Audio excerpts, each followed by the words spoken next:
It's Super Bowl media week, which means there's going to be a lot of players that people are going to be asking questions to. And one of those players for the Kansas City Chiefs just happened to play for the Cowboys as early as this past season, and Peyton Hendershot. And he has some very interesting things to say about what it was like to play for the Cowboys as compared to playing for the Kansas City Chiefs. Now, spoiler alert, clearly it's going to have something to do with culture. Let's get right into it, and please, y'all be sure to subscribe as we are quickly on our way to 30K, and I'm trying to put some big things in motion for y'all. So please be sure to subscribe for more Dallas Cowboys content.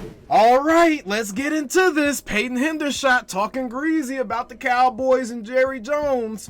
Peyton Hendershot was asked questions on Media Row for Super Bowl week, and we're going to go ahead and read this article concerning what he had to say about our boys, all right? Many may not know or be familiar with Peyton Hendershot. He played for the Cowboys from 2022 to 2024 and then signed with the Chiefs. At Super Bowl Media Day, Hendershot was vocal about the Cowboys organization, particularly owner Jerry Jones, whom he blamed for mishandling Lamb's contract negotiations. Hendershot said, "You just think about CeeDee Lamb and how much he does for our offense and what ball camp does for you in your season and summer camp and OTAs and all that. And CeeDee wasn't at one of those. That's Dak's number one target. We probably went 4 or 5 months without seeing CeeDee. But it's just like the fact that I just feel like when you have a player of that magnitude like CeeDee, we know the type of player he is. You want to take care of that. You want to get that sorted. Him and Dak get their connection on it," he said. Hendershot wasn't done throwing haymakers at the Cowboys. He also called them out for prioritizing image over winning. "This isn't me throwing no strays. I just feel like when I came to Kansas City, my first experience in the NFL was the Cowboys. That's all I knew. And I just feel like here it is strictly just football and winning. Nothing else but just football and winning," Hendershot told RJ Ochoa, blogging The Boys. "And I feel like with the Cowboys, it's a little bit more of public image, the extracurriculars that come with it too. And here's just, let's just win football." Hendershot is not the only one who feels that way. A lot of Cowboys fans and some media members feel as if Jones is more concerned about Cowboys' public image than winning football. All right, so that pretty much wraps up Peyton Hendershot's comments about the Cowboys. And I'm gonna be honest, man, if you actually listen to the clip, which here it is right here. What's the difference of the two organizations? Certainly having a first-hand experience with the Cowboys and the disappointment in Kansas City with all these titles.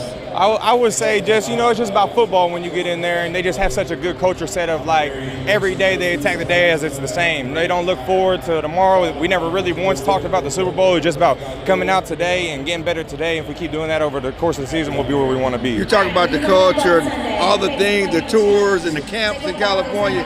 Kansas City is all football. You don't have that sort of thing? I mean, I'm not going to throw no strays or nothing, but yeah, like it just when you get here, it's just a football. It's football, so it's not that Dallas isn't, but just when I got here, I could really just feel that everybody was here to win, and that's all it was about winning. Then you can tell he honestly isn't trying to say anything like super inflammatory, and he honestly isn't saying anything that no one should be surprised about. The Chiefs, though they do have their extracurriculars going on, namely Travis Kelce and his off-the-field stuff, because he's really the only guy on the Chiefs, if you can really think about it. Travis Kelce's probably really the only guy on the Chiefs that has a lot of extracurricular stuff going on off the field. Even Patrick Mahomes doesn't do a lot of off-the-field stuff or a bunch of public appearance type stuff. I mean, yes, he does get noticed when he's going places, but you don't just see Patrick Mahomes all over the place like you see a Travis Kelce. Travis Kelce's hosting game shows. He's dating international pop stars. He got podcasts going on. So Travis Kelce is pretty much holding the mantle of the extracurricular title for the Kansas City Chiefs.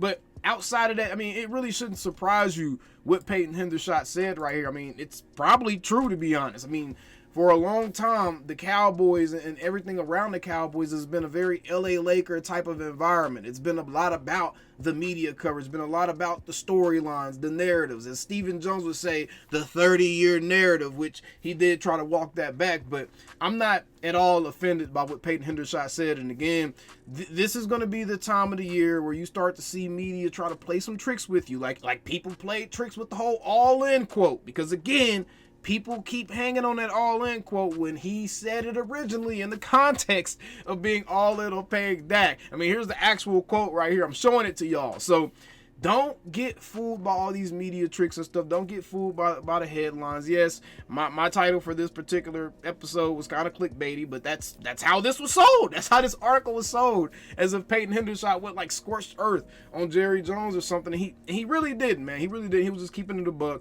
And yeah, the Kansas City Chiefs, ain't nobody trying to be out there. They still don't have a whole lot of media coverage on the Kansas City Chiefs, even though they're like, going for a three-peat this year. They're 3-time Super Bowl champions, and they still don't have a ton of media coverage like the Cowboys, right? So that just goes to show the power of the star. Now, as it pertains to the culture that Peyton Hendershot is kind of addressing here, I'm going to be honest, man, there's some interesting things going on behind the scenes with the Cowboys, and I think I want to talk about that on its own separate show, because I have actually received some information that Jerry Jones has gone out of his way, or his people, his PR team or someone has gone out of their way to reject media appearances or media obligations. So very, very interesting stuff going on with the Cowboys behind the scene. Something else that's kind of interesting compared to last season or other off seasons is we haven't heard a lot from Jerry. We haven't heard from him really since he introduced Brian Schottenheimer, whether that's because they're still trying to like in the lab and trying to put this thing together, or Jerry's potentially working on something big that's going to win the fan base back. But I'm not surprised by this at all. And I think this season right here, this off season right here in particular, the way everything is lining up right now, the way Brian Schottenheimer is kind of doing things, I think he is trying to get the Cowboys back to a place where it's more about football. Like he said, he wants guys that love football. He wants guys here that wants to be competitive, that wants to work, that love the game of football. And I think that Brian Schottenheimer and his lack of insecurity, because I feel like a lot of what was going on with the Cowboys last season was just Mike McCarthy couldn't work through his own insecurity. And he couldn't work around people that were successful. He couldn't work around people that may be a little bit smarter than him in certain cases, which is why he had the type of coaching staff he had. You couldn't look at any of those coaches on that staff and probably like, oh yeah, they're a better coach than Mike. It's by design. He wants it like that. Whereas Brian Schottenheimer is going out, he's trying to get the best and youngest and brightest minds across all of football, whether it be the NFL or the college ranks. Brian Schottenheimer is making a concerted effort to build a real coaching staff here in Dallas. And to me, that's where it's going to start. We heard a lot about all the practice habits and all this. We heard a lot about that stuff from the Dallas Cowboys. Even Dak came out and talked about how bad they were practicing and they just weren't having good practices.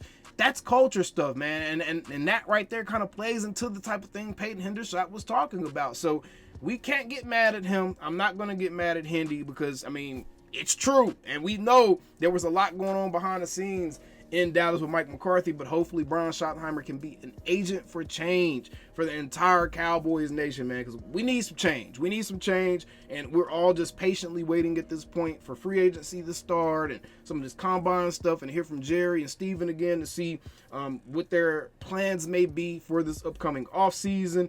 Very interesting. We haven't really heard from them a whole bunch as compared to other seasons, like I said before, but we're just kind of in a wait and see mode right now, and hopefully the 2025 offseason and the way he's prioritized football minds and football guys and people who are the best at what they do as far as building his coaching staff, Brian Schottenheimer being the way he's prioritized that, hopefully the Cowboys can kind of go in the right direction and we can get a real winning culture built in Dallas, right? So Peyton Hendershot, I get it, bro. You in a Super Bowl. You got the last laugh at the end of the day, but how them Cowboys, because we still coming. Calling me, texting me, paging me, asking me, am I still them boys? Y'all usually check on me. Listen.